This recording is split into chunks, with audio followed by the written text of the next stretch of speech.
साथियों, काफी टाइम हो गया आप सबको बैठे हुए। आज जो मीटिंग बुलाई गई थी वो 5 मुद्दों पे बुलाई गई थी। अभी तक मेरे कान तरस रहे उन मुद्दों पे बात सुन, पता नहीं कहाँ जा रहे हैं।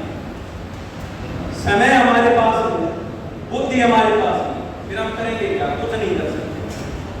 साथियों, सीता का निशाना है। जिस तरह अर्जुन ने चिड़िया की आंख में तीर मारा, इसी तरह आपका भी सीधा निशाना सत्ता के लिए। सत्ता के लिए हम यहाँ सत्ता की बात कर रहे हैं, बाकी सब मसले बाद में सोल्व हो जाएंगे। हमारी कलम में ताकत होगी, हम लिख देंगे। मुझे बहुत ही अच्छा लगता है बैनर पढ़ के ओबीसी ब्रिगेड के तत्वाधान में आप लोग कार्यक्रम कर रहे हैं। साथियों, ये वही ओबीसी ब्रिगेड है जिसने 35 एमएलए और भूपेंद्र सिंह हुड्डा के दांत खट्टे कर दिए थे, लेकिन बड़े दुख के साथ कहना पड़ रहा साथियों। लेकिन आज हम कहाँ हैं? हमने बहुत संघर्ष किया ओबीसी ब्रिगेड के बैनर के नीचे, लेकिन ओबीसी का मुख्यमंत्री तो हमने बना दिया, लेकिन हमारे हिस्से क्या आया बताओ साथियों? कह देते हैं कि भैंस के नीचे 10 किलो दूध है, 20 किलो दूध है। अरे काटने में क्या? इस बीसीए समाज को क्या मिला? मैं पूछना चाहता हूं, उस मुख्यमंत्री से पूछना चाहता हूं जिसने बैकवर्ड का बन के, बेरुपया बन के हमारी वोट को ले ली, लेकिन हमारे हक अधिकार देने की कोशिश नहीं की। साथियों, ना तो कांग्रेस आपकी है, ना बीजेपी आपकी है, और ना ही जो ये और कई सारी पार्टियां, कोई झाड़ू उठा के घूम रहा है, कोई कुछ उठा के घूम रहा है, कोई कुछ उठा के, कोई सी पार्टी आपकी नहीं है। साथियों, अगर आपको हक अधिकार चाहिए तो आपको बीसीए पे काम करना पड़ेगा, क्योंकि हक अधिकार बीसीए के रुके हुए हैं, ओबीसी के नहीं। ओबीसी का मुख्यमंत्री रहते हैं, इससे पहले राजस्थान में भी था, यूपी में भी उप मुख्यमंत्री है, एमपी में भी मुख्यमंत्री था। क्या ओबीसी का मुख्यमंत्री नहीं है?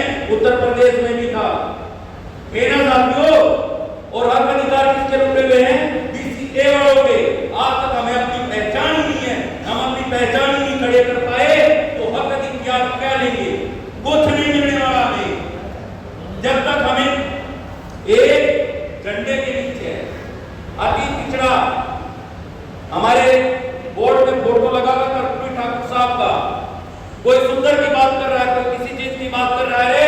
1947 के बाद संविधान लागू हो चुका, अब यहाँ कोई सुंदर नहीं है, यहाँ कोई सुंदर नहीं है, यहाँ कोई एससी है, कोई शेड्यूल कास्ट है, कोई बीसी है, कोई बीसीए है, क्योंकि कर्पूरी ठाकुर ने जी ने मेहनत करके हमें ए और बी में पहचान दिलवा दी।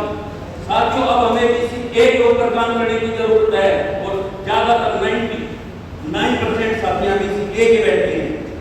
साथियों, गुड़गांव में क्या हुआ? अगर ओबीसी का इलाज करना है तो भी बताओ, हमारा मुख्यमंत्री होते हुए हमारी सीट कैसे खाली हुई? बता सकता कोई? कोई नहीं बता सकता, क्योंकि हमें मुद्दा भटक चुके थे, हम भी भटक चुके थे। सबसे पहले तो मैं जिम्मेदारी लेता हूं कि मेरी गलती के कारण गुड़गांव की सीट टूटी है, क्योंकि हमने सोच लिया कि हमारा मुख्यमंत्री आ गया और अब हमें सब अधिकार मिलेंगे, बैठ जाओ घर, अपने अपने काम करने लगे। साथियों, ये जिम्मेदारी लेनी पड़ेगी, ओबीसी ब्रिगेड को भी लेनी पड़ेगी, हम सब साथियों को लेनी पड़ेगी। जो क्रांतिकारी हैं, जो फील्ड में काम करते थे, उन सबको जिम्मेदारी लेनी पड़ेगी कि हम चुप बैठे इस मुख्यमंत्री को देख के, इसलिए हमारी सीट टूटी गई। अधूरा आरक्षण, आपको ओबीसी का मुख्यमंत्री है, फिर करवा लो ना, अधूरा आरक्षण करवा लो, 16-11 करवा लो पूरा। नहीं होगा, क्यों नहीं होगा?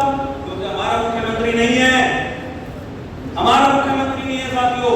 और जिनका वो मुख्यमंत्री है वो बेल्टवादी लोग हैं, उनकी बेल्टों में चाहे गुज्जर है, चाहे यादव है, चाहे गोदा है, चाहे मुस्लिम है और चाहे सैनी है, सबके अपने एमपी एमएलए बनते हैं, उनके माध्यम से उनके नौकरियां पूरी लग जाती हैं और कम रह जाती है, तो उनकी गलती हमारी नहीं है।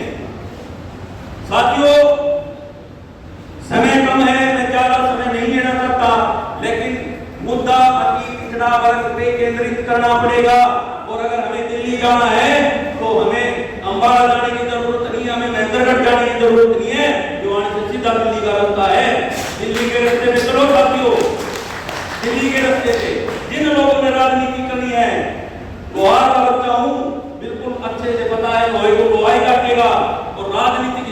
लेनी है तो राजनीतिक पार्टी खड़ी करनी पड़ेगी और उसमें आपने बिल्कुल तन मन और धन से सहयोग करना पड़ेगा, क्योंकि पीछे आप देख चुके ओबीसी पिरामिड के तत्वाधान में आपने राजकुमार सैनी को मोहरा बनाया, चेहरा बनाया, और आज मुख्यमंत्री सैनी है, कोई दूसरा नहीं है।